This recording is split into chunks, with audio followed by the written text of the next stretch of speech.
In this lecture, we're going to take a look at the business end of the kidney, the nephron itself, and try to make sense a little bit about how it functions. So this is where we start getting into a little bit of physiology. So let's start taking a look. So the nephron begins at a structure that is known as the glomerular capsule. So the glomerular capsule is like a little cup that surrounds, and I probably should have it closed over a little bit more, that surrounds the glomerulus. So this is all of the capillary network.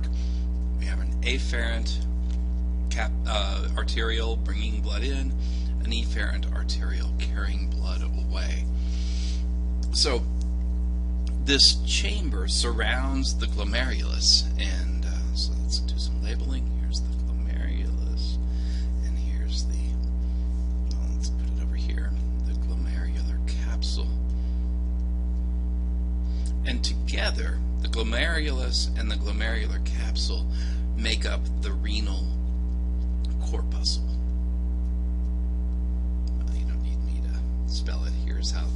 Here's how you spell renal corpuscle. So the glomerulus kind of sits tucked into its capsule, and those two structures together are the renal corpuscle. So the glomerular capsule has two layers of epithelial tissue associated with it, and they follow the naming conventions are very like the naming conventions that we've seen with serous membranes. There's a visceral layer that covers the capillaries that make up the glomerulus, and the cells of this visceral layer of epithelial tissue are referred to as podocytes. And the way that the podocytes are constructed is that they create these little slit pores. So little fingers, like if you were to interlace your fingers together in front of you, that's where two podocytes are coming close to each other.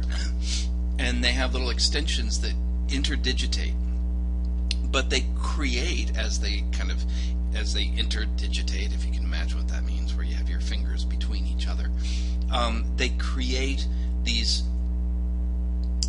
pores between them, and the pores are referred to as fenestri, which is a Latin root. The root term means window. So we have these little windows between the extensions coming away from the podocytes. So that is the visceral layer that covers over the capillaries. There's also a parietal layer, and that forms the capsule. And so as blood flows into the glomerulus, it comes in at really high pressure. We'll talk about why. And it leaves, but while the blood is there inside the glomerulus, the fluid is squeezed through the gaps between the capillary cells and through the fenestri, so that we have fluid oozing out of the blood. And it's quite a bit. We lose about 20% of the volume of the blood as it passes through the glomerulus. So a lot of fluid gets squeezed out, and that fluid is then caught between the visceral layer and the parietal layer of the renal corpuscle. So that we got lots of fluid building up here, and then that fluid will begin to flow into the tubule of the nephron. So blood pressure forces the plasma out of the capillaries through the fenestri and into that capsular space. And so we see the process of filtration here occurring. And if the kidneys are healthy, then between the little gaps, the gaps actually are fairly large between the cells of the capillaries, but the fenestri really help to prevent any proteins from making it out into the filtrate, into the fluid that's squeezed out of the glomerular capillaries. So the fluid then passes through a series of sections of the nephron. The first section that it passes through is all twisted up, and it is referred to as the proximal convoluted tubule. And then eventually that the plasma, then the filtrate, will then filter down through, or not filter, but flow through the nephron loop. There's a descending limb as the fluid goes downward toward the center of the kidney, and then an ascending limb as the fluid returns toward the cortex of the kidney. So the descending and ascending limbs of the nephron loop, and then finally into the right past where the afferent and efferent arterioles are entering into the glomerulus, and then into this distal convoluted tubule. And as the fluid passes through the nephron tubule, it is changed. We draw materials out of it that we'd like to keep back in the body, and we can secrete materials into the developing urine that we'd like to get rid of. So several ways that we can modify the fluid as it passes through the nephron tubule. And so we refer to this fluid, this filtrate, as tubular fluid. It's not quite urine yet. So lots of nephrons then empty into a single collecting duct, and so a collecting duct will be shared by many nephrons, and by the time the fluid gets into the collecting tubule, or the collecting duct, we would probably be able to refer to it as urine here. So you can see where the cut nephrons that we're not seeing are all dumping into this collecting duct, and that will deliver then the urine down to the renal papilla, this region here at the base of the pyramids, and the developing urine, or the urine then at that point, will flow through the holes there where all of the collecting ducts are dumping out at the renal papilla and into the renal pelvis.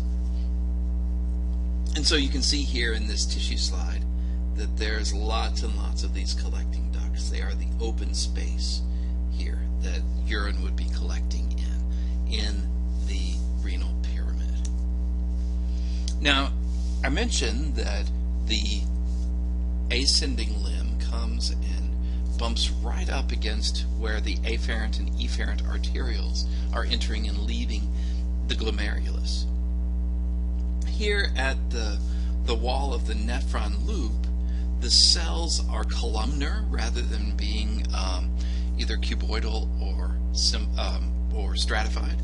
So the cells are columnar, they're very tall, and they're real densely packed together. So these cells are referred to as the macula densa cells, or the cells of the macula densa. And the smooth muscle that surrounds the afferent and efferent arterioles, those cells are enlarged, and they form a cluster of cells that are referred to as the juxtaglomerular cells. And together, the macula densa, the juxtaglomerular cells, and this whole region is referred to as the juxtaglomerular apparatus. Juxta means, in the vicinity of or near to. So this is the apparatus that's right near the glomerulus. And this is where we can manage, or where the kidneys have the opportunity to do some blood pressure regulation. So here, the macula densa and the juxtaglomerular cells both regulate renin secretion, or they control the secretion of renin. Renin is an enzyme, and it's secreted by the macula densa and juxtaglomerular cells in response to conditions of low blood pressure. So that with renin present then in the blood, the adrenal cortex, so now the target for renin, is the adrenal cortex, and it causes the secretion of aldosterone. Aldosterone is a hormone that will act back at the kidney, and when aldosterone is in the blood, then the kidneys will hang on to sodium and will excrete potassium ions. So renin, in response to low blood, when it's secreted in response to low blood pressure, is going to cause the retention of sodium, which will cause the retention of water. And as we retain water, then blood pressure will increase. We'll be increasing the amount of fluid that's found in the blood, which is going to cause an increase in blood pressure. Okay, so nephrons can be found in two different locations. Cortical nephrons are by far the largest number of nephrons that we find in the kidney.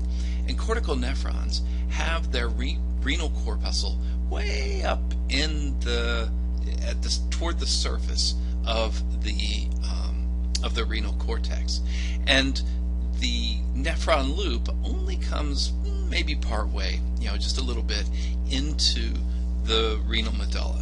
So the cortical nephrons, they don't have very long nephron loops. Juxtamedullary nephrons, though, and here we see that term juxta again. Apparently whoever was doing this naming fell in love with this juxtamedullary or juxta whatever glomerular. These juxtamedullary nephrons, though, and they are the other 20% of nephrons found in the kidney, their renal corpuscle is right down near the border between the renal cortex and the renal medulla. And they have very long nephron loops that extend deep, deep into the medulla, down to, sort of the area, into the zone of the renal papilla down here. So the cortical nephrons, short little nephron loops, only extend partway into the renal medulla, while the juxtamedullary nephrons, they have very long nephron loops. And it's these guys, the juxtamedullary nephron loops, that are very important in regulating water balance. And so we'll see some of the mechanisms for that in one of the next lectures. So the fact that they extend deep into the medulla is part of what gives them their job in collecting back into the body much of the water that gets squeezed out into the kidneys, or into the nephron. All right, so now let's look at the blood supply up close. We've talked about it from afar, but now we can look at it very up close. The afferent arteriole brings blood into the glomerulus. So here's the blood coming in, and there's no gas exchange, no nutrient exchanges occurring here. We're just forcing blood plasma out of the capillaries and into the glomerular capsule. And then the efferent arteriole, it heads toward the peritubular capillaries, as we've said before. And the juxtamedullary nephrons, they're, where we have these really long nephron loops, well, the loops then of the peritubular capillary, and we refer to those, that network, as the vasa recta.